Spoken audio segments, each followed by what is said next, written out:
Nothing beats a homemade fish pie, and I'm going to show you a different version. Instead of using mashed potato or puff pastry, I'll be using some phyllo on the top so we get a really crispy finish. Now, if you just wanted to keep it as a simple fish curry, use white fleshed fish, flaky fish. I'm using some flathead, cod works nicely, kingfish too, anything that holds its shape. I'm going all out because I want to make this for a dinner party, so I'm adding some scallops and some gorgeous Australian prawns. Look how fat they are, just fantastic. They're going to be so sweet. So I'm going to pop all this seafood into a pot. At this stage, I don't want to cook it, but what I do want to do is flavour it with some milk. That milk we're going to use for the sauce. So we're trying to get as much of the seafood essence into the milk as possible. And the scallops and some milk.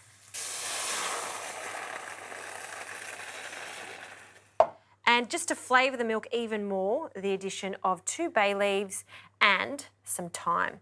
So just spread that out and just let them sit in the milk. We're warming up the milk because the milk is for the bechamel. So let's get onto the bechamel while that's warming through. In here I have some butter. Half of the butter will stay in the pot and the rest I've just placed into a bowl over here. That's going to be for our phyllo later on, so it goes nice and golden brown. We'll turn the heat on. And traditionally you would add the flour at this stage, but I want to get my veggies in there. So a classic mirepoix, some carrots that I've finely chopped, 1 onion, again finely chopped, and good old celery. And I'll just give that a quick mix. 2 cloves of garlic, I'll just bruise them and finely chop that. And while I'm at it, parsley. Now, usually you'd throw out the parsley stalks. This is a fantastic opportunity to use them up. We will use the leaves later on, but for now, let's just finely chop our parsley stalks, and they can also go in. And let's give that a stir. You can see how it's softening down already. You just want to give it a head start because these vegetables will take longer to cook than the fish. There's nothing worse than making a gorgeous seafood pie like this and overcooking the fish and having undercooked vegetables. So it's all about that balance. Let's cook that off for a moment before we add some of our curry powder.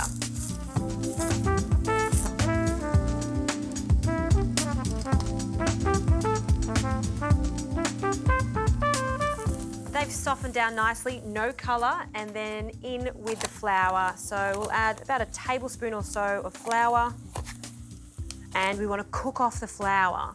This is important when you're making a bechamel or a sauce like this. If you go on to the next stage without cooking it off, you may get that raw flavour of the flour. We just want it to thicken up this sauce. So just give that a stir in. You can see it's toasting at the bottom. And the curry powder can go in now. I love the addition of curry powder. My gran would add it to her seafood curries. It really is such a nice touch. There's some cumin, coriander, and some aniseed in there. A nice addition. We'll toast that off too. Oh, and it smells so good. Now we need to start adding the liquid, but before we do that, we need to remove our fish. You can see that it's still not entirely cooked, and that's what we're after. So just use a slotted spoon to remove the fish from the milk and pop it into a dish that you're going to place into the oven. And just take away those hard herbs because they've done their job. And while I'm removing this, we can start adding our milk. So just with a ladle, we'll add the flavoured milk into the pot of vegetables. With the wooden spoon, we're going to give that a mix and just allow that to thicken up. See how easily that thickens up? That's because we've added the curry powder and that flour. So little by little, I'll add more of this milk and I'll remove all of that fish and pop it into our baking dish.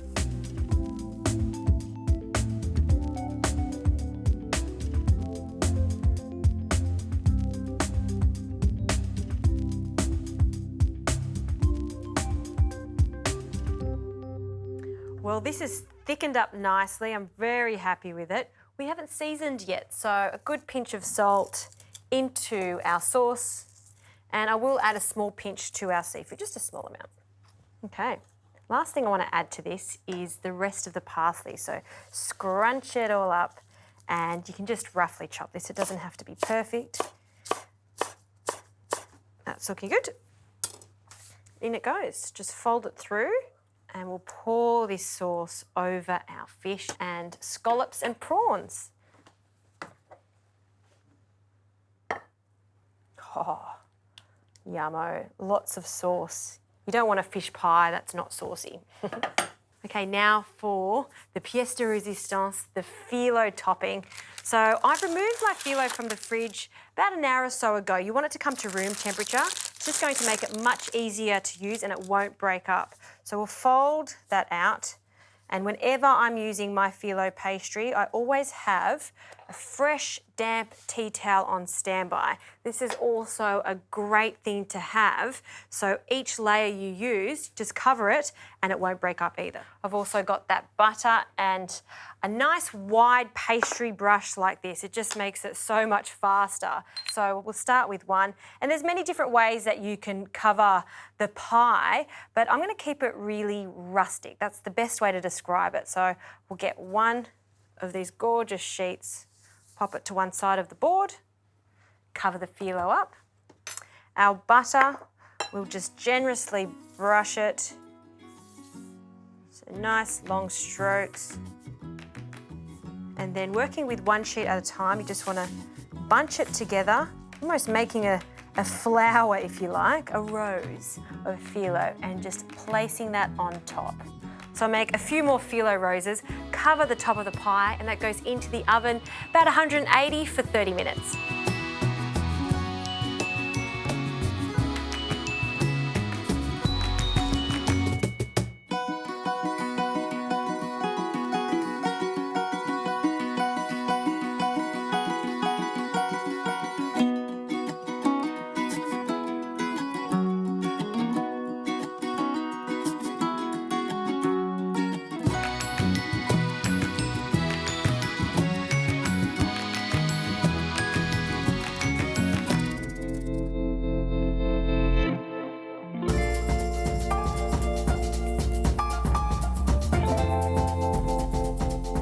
The pie's come out of the oven, it smells fantastic, and look how golden brown and crispy our phyllo pastry is.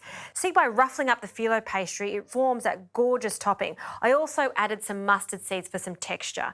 So after you allow it to sit for about 15 minutes, we can serve it. Don't serve it straight away. If you do that, it will be too saucy. So just let it rest and then serve it up.